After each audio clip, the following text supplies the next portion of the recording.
Hello বন্ধুরা, আমার সালাম নিন। আসসালামু আলাইকুম। আশা করি আপনারা সবাই ভালো আছেন ইনশাল্লাহ, এবং আমার প্রত্যাশাও তাই। সেই সাথে আমার প্রীতি ও শুভেচ্ছা নিন। আজ এ পর্যায়ে যে বিষয়ে কথা বলবো তা হচ্ছে, পৃথিবীর বড় সুখে মত্ত হয়ে আমরা প্রয়োজনের অতিরিক্ত সঞ্চয় করি। এমনই সঞ্চয় আমাদের জীবনের জন্য একসময় ক্ষতিকর হিসাবে দেখা দিতে পারে। জীবনের জন্য এত বেশি অর্থ সম্পদের প্রয়োজন নাই। মনে রাখবেন, পশুপক্ষীরা সকালবেলায় ক্ষুধার্ত অবস্থায় বাসা থেকে বের হয়ে সন্ধ্যায় উদর পূর্তি করে বাসায় ফিরে আসে।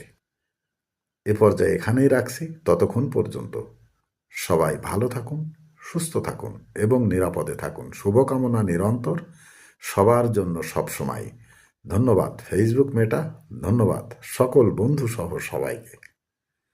আবার দেখা হবে অন্য কোনো ভিডিওতে। আল্লাহ হাফেজ।